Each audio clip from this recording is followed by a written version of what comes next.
Inter regional express bus owner অ্যাসোসিয়েশনের পক্ষ থেকে আগামীকাল থেকে 8টি জেলায় বাস স্বাভাবিক থাকবে।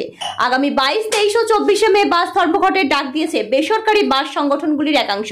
একগুচ্ছ দাবি দেওয়া নিয়ে রাস্তায় বাস চলাচল বন্ধ রাখার সিদ্ধান্ত নিয়েছেন তারা। মঙ্গলবার পরিবহন দপ্তরের তরফে সেই বিষয়ে বৈঠক ডেকেছিলেন পরিবহন দপ্তরের সচিব সৌমিত্র মোহন। সংগঠনের মালিকরা জানায় পুলিশের জুলুমবাজি কোনোভাবেই কমছে না বলে অভিযোগ করেন তারা। বারবার বৈঠকে বলা হলেও প্রশাসন কোনো কিছুই করছে না। 15 বছরের মেয়াদ উত্তীর্ণ বাসগুলি বসিয়ে দেওয়া নিয়ে রাজ্য কোনো পদক্ষেপ করছে না বলেও দাবি তারা। ফলে বর্তমানে অথই জলে পড়ে তারা পথে বসেছেন। এই অবস্থায় ধর্মঘট করতেই হবে বলে সাফ জানিয়েছেন বাস মালিকরা। এর মতো অবস্থায় আজ Hooghly inter regional express bus owner অ্যাসোসিয়েশনের পক্ষ থেকে তারকেশ্বর বাস স্ট্যান্ডে সাংবাদিক সম্মেলন করে ধর্মঘটে শামিল না হওয়ার দাবি জানালেন তারা। উপস্থিত ছিলেন অল বেঙ্গল বাস মিনি বাস সমন্বয় সমিতি সহ সভাপতি তথা inter regional express bus owner অ্যাসোসিয়েশনের সভাপতি মির্জা গোলাম মোস্তফা, সম্পাদক গৌতম ধলে সহ 17-23 বাস অ্যাসোসিয়েশনের অন্যান্য কর্তব্য ব্যক্তিরা। তারা বলেন, সাধারণ মানুষের কথা ভেবে আমরা এই ধর্মঘটে সামিল হচ্ছি না। পশ্চিম মেদিনীপুর, ঘাটাল, বাঁকুড়া, বর্ধমান, পূর্ব পশ্চিম হুগলি সহ 8টি জেলার প্রায় 350 বাস কাল থেকে স্বাভাবিক থাকবে। যাত্রীদের কোনো রকম সমস্যা হবে না বলে তারা জানান।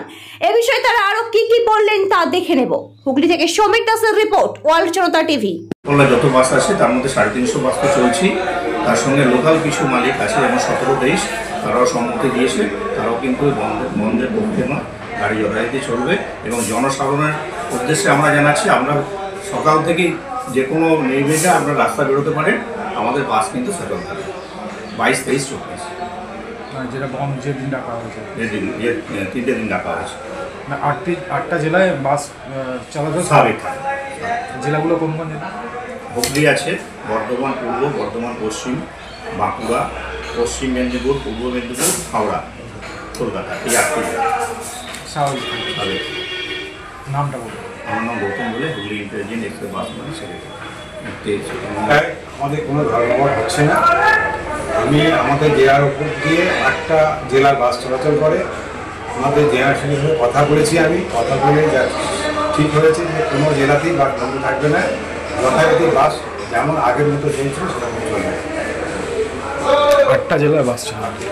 কতগুলো বাস চলাচল করে? আমাদের জেলায় প্রায় 350 বাস আমাদের সংগঠনের অন্তর্ভুক্ত, এই বাসগুলো চলবে। মানে যারা ধর্মঘটে ডেকেছে যে 2টো বাস সংগঠন, তাদের তো দাবি মূলত তাদের দাবি আজকের যে পরিস্থিতি তাতে ন্যাশনাল গ্রিড ট্রাইব্যুনাল যে মামলা করছে সুপ্রিম কোর্টে, তাতে বলেছে BS6 বাস ছাড়া কোনো বাস রাস্তায় চলবে না। BS6 বাস যদি রাস্তায় চলে, বাকি বাস যদি না চলে, 95% বাস রাস্তা থেকে উধাও হবে। তাতে যাত্রীদের দুর্ভোগের সীমা থাকবে না। লড়াইটা আমরা তার সঙ্গে আগে করবো না এখানে আগে করবো? আমাদের অস্তিত্বের লড়াই।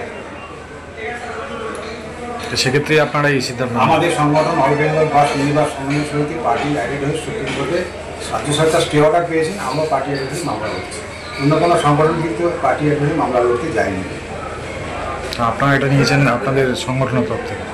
এই সিদ্ধান্ত আপনারা যে সিদ্ধান্ত নিয়েছেন সংগঠনের তরফ থেকেই সিদ্ধান্তটা নিয়েছেন? হ্যাঁ, আমাদের অ্যাফিলিয়েটেড সংগঠন অল বেঙ্গল বাস মিনি বাস সমন্বয় সমিতি গত 7ই মে 2025 আমাদের মহাজ্যোতি সদন ঐতিহাসিক স্থানে একটা মিটিং হয়েছিল। সেই মিটিংয়ে রাজ্যের মাননীয় পরিবহন মন্ত্রী স্নেহাশিস চক্রবর্তী, পরিবহন সচিব এবং আইনমন্ত্রী, লেবার এবং ল মিনিস্টার লড়াই ঘটক উপস্থিত ছিলেন। আলোচনা হয়েছে। মাননীয় মন্ত্রী বুঝেছেন যে মালিকদের কষ্ট হচ্ছে, কিন্তু প্র্যাকটিক্যালি এখন যে পরিস্থিতির উপর আমরা দাঁড়িয়ে আছি, সেখানে যদি BS6 বাস ছাড়া কোনো বাস রাস্তায় চলাচল না করে, 95% বাস রাস্তা থেকে উধাও হবে। যাত্রীদের দুর্ভোগের সীমা থাকবে না। আমরা লড়াইটা কোনটা আগে করবো? 95% বাস বন্ধ হওয়াটা করবো, না টোটাল বাসগুলো রাস্তায় যেমন চলছে সেরকম করবো?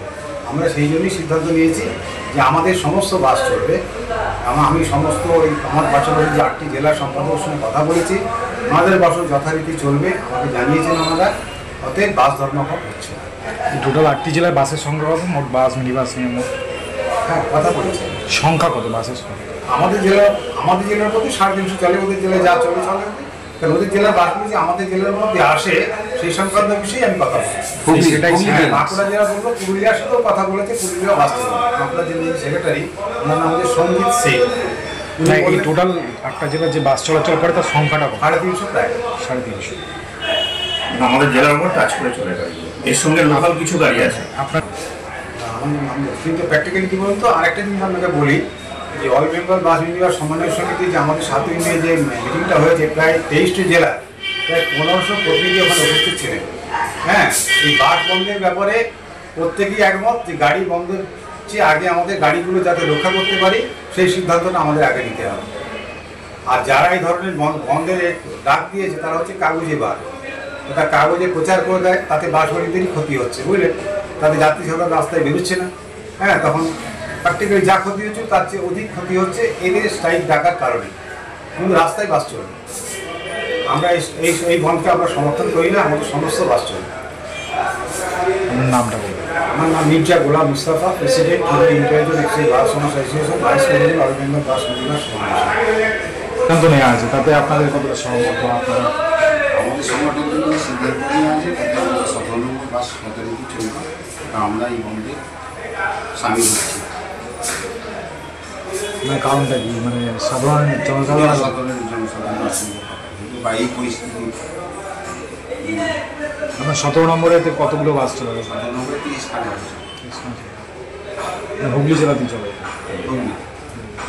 আর যে বন্ধের সমর্থন আপনারা যাচ্ছেন না কেন? সেটা তো বাস মালিকদের সমর্থন। এই পরিস্থিতির জন্য আমরা এখন আপনার নামটা